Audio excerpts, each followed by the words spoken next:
ओम दुर्गाय नमः। श्री दुर्गा सप्तशती। जय दुर्गा माता की। 8वां अध्याय रक्त बीज का वध।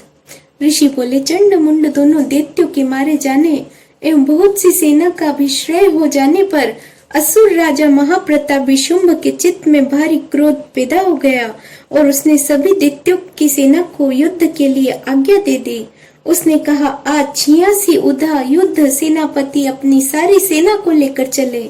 असुर 84 कंबू सेनापति भी अपनी सेना के साथ युद्ध के लिए निकले और मेरी आज्ञा से 50 करोड़ वीर्य कुल के असुर तथा 100 ध्रुम कुल के सेनापति सेनाओं के साथ कुछ कर दे और फिर मेरे आज्ञा से कालिक मौर्य दौर्य काली के सभी असुर तैयार होकर शीघ्र प्रस्थान करें।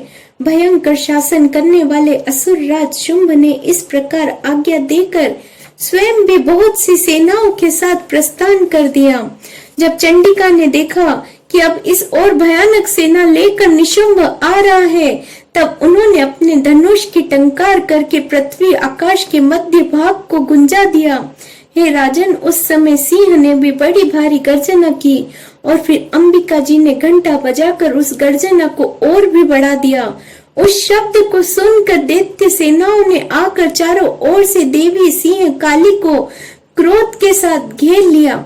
इसी अवसर के मध्य में हे राजन, दैत्यों के नाश के लिए तथा देवताओं की वृद्धि के लिए अत्यंत बल और पराक्रम से संपन्न होकर ब्रह्मा विष्णु शिव कार्तिकेय स्वामी इंद्र आदि देवों की शक्तियां उन्हीं के शरीरों से निकलकर उन्हीं रूपों में चंडिका के पास आ गई। जिस प्रकार देवता का जो रूप जैसे भूषण तथा वाहन है, उन्हीं अनु वस्तुओं से संपन्न होकर वह देवता शक्ति रूपी धारण कर दैत्यों के साथ युद्ध करने आ गई। ब्रह्मा जी की शक्ति, जिसे ब्रह्मणी कहा जाता है, जो हंसों से जुते हुए विमान पर आरूढ़ थी, अक्षय सूत्र कमंडल से शोभित थी, सबसे प्रथम उपस्थित हुई। महेश्वर की शक्ति वृषभ पर विराजमान सुंदर त्रिशूल धारण किए हुए, मां सर्पों के कंकण धारण किए, मस्तक पर चंद्र रेखा सुशोभित थी, वह मातेश्वरी शक्ति आई। कार्तिकेय स्वामी की शक्ति हाथ में शक्ति लिए मोर पर आरूढ़ ग्रह रूपिणी कुमारी अंबिका शक्ति दैत्यों से युद्ध करने आई। वैसे ही विष्णु की शक्ति गरुड़ पर सवार होकर शंख चक्र गदा शार्ग एवं खड्ग हाथ में लिए हुए वैष्णवी शक्ति आ गई। यज्ञ का वाराह का विचित्र रूप धारण करने वाले विष्णु की वाराह शक्ति वैसा ही शरीर धारण कर वहां आई। नरसिंह जी की समान शरीर को धारण किए हुए गर्दन के बालों को फटकारते हुए आकाश के तारों को बिखेरती हुई नरसिंह शक्ति वहां आ पहुंची। इंद्र की शक्ति इंद्र के समान रूप वाली 1000 नेत्र धारण किए वज्र हाथ में लेकर ऐरावत गजराज पर आरूढ़ होकर वहां आ गई। तब उन शक्तियों से घिरे हुए शंकर जी ने चंडिका से कहा कि मेरी प्रसन्नता के लिए शीघ्र से शीघ्र इन असुरों का संहार करो। तब देवी के शरीर से अत्यंत भयानक सैकड़ों गिदड़ियों की भांति हूं करती हुई बड़ी चंडिका शक्ति प्रकट हो गई।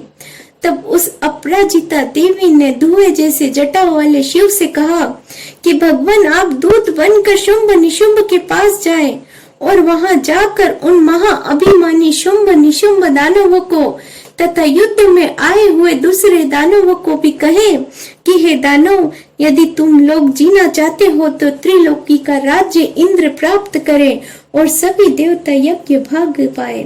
तुम लोग पाताल में चले जाओ। यदि तुम्हें कुछ बल का अभिमान हो तो युद्ध की अभिलाषा हो तो आ जाओ, ताकि तुम्हारे मांस से मेरी गिदड़ियां तृप्त हो जाए। इस दूत रूप में स्वयं शिव को ही देवी ने नियुक्त किया और वह शिव शक्ति संसार में शिव दूती के नाम से विख्यात हुई। तब शिव द्वारा कथित देवी जी के वचन महाअसुर ने सुने तो बड़े क्रोध में आ गया और जहाँ कात्यायनी देवी स्थित थी उस ओर बढ़ने लगा। वहां कुपित होकर उन देव शत्रुओं ने बाण शक्ति रिष्टि आदि आयुधों से देवी जी पर पहले वर्षा करना आरंभ कर दिया।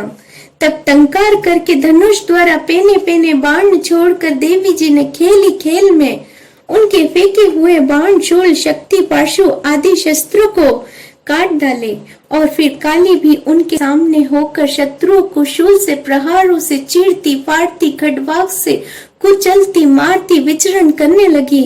इधर ब्रह्मांडी शक्ति भी जिस ओर दौड़ती उसी ओर अपने कमंडल का जल छिड़क देती, जिससे शत्रुओं का पराक्रम तेज नष्ट होता जा रहा था। महेश्वरी शक्ति ने त्रिशूल द्वारा, वैष्णवी शक्ति ने चक्र द्वारा, कुमारी शक्ति ने शक्ति द्वारा उन दैत्यों का क्षय करना आरंभ कर दिया। इंद्री शक्ति के वज्र के गिराने से सैकड़ों दैत्य दानव विदीर्ण होकर रुधिर के पतलाने बहाते हुए पृथ्वी पर गिरने लगे। वाराही शक्ति ने तो कुछ एक को तुंड प्रहार से मार गिराया, कितने एक दैत्यों को छातियां अपनी दाढ़ों के अग्रभाग से चीर डाली। वाराह मूर्ति ने चक्र द्वारा बहुत से दैत्य चीर फाड़ डाले। कितने ही महादैत्यों को नरसिंह शक्ति अपने नाखूनों से विदीर्ण करके खाने लगी। कितने दैत्य शिव दूती के कठोर अट्टहास से भयंकर होकर भयभीत होकर पृथ्वी पर गिरते गए और उन्हें खाती गई। इस प्रकार अत्यंत कुपित होकर अनेक उपायों द्वारा बड़े बड़े दैत्यों को मारते हुए मातृगण को देखकर देव शत्रुओं के सैनिक भागने लगे। उन दैत्यों को मातृगण से पीड़ित होकर भागता हुआ देखकर खुद महाअसुर रक्त बीज युद्ध करने के लिए आ गया। रक्त बीज के वज्रमय शरीर से एक भी रुधिर की बिंदु जब पृथ्वी पर गिरती तब उसी के समान बलवान दूसरा असुर पैदा हो जाता। उस महाअसुर ने आकर इंद्र की शक्ति के साथ युद्ध किया। तब इंद्री शक्ति ने अपने वज्र के द्वारा रक्त बीज को ताड़ना किया। वज्र के लगते ही उसके शरीर से बहुत से योद्धा पैदा हो गए, जिनका रूप पराक्रम रक्त बीज के समान था। जितनी भी रक्त की बूंदे शरीर से गिरती, उनके उतने ही उसके सदृश बल वीर्य पराक्रमी पुरुष उत्पन्न हो गए। वे रक्त से उत्पन्न हुए पुरुष भी अत्यानक भयानक अस्त्र शस्त्र से सुसज्जित होकर मातृगणों के साथ लड़ने लगे। फिर इंद्री ने वज्र से उसका सिर शत विशत कर दिया और उससे रुधिर बह उठा। तब हजारों पुरुष उस रुधिर से पैदा हो गए। वैष्णवी शक्ति ने चक्र द्वारा उसे मारा। इंद्री ने गदा द्वारा असुर राज की ताड़ना की। वैष्णवी ने चक्र से शत होकर उसके शरीर से जो ही रुधिर स्त्राव हुआ, उससे हजारों उसी के समान महाअसुर पैदा हो गए, जिससे संपूर्ण जगत भर गया। कुमारी शक्ति ने उसे मारा।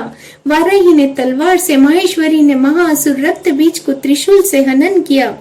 उस दैत्य ने भी गदा द्वारा सभी मातृगणों को पृथक पृथक मारा। उस समय रक्त बीज बड़े क्रोध में समाविष्ट था।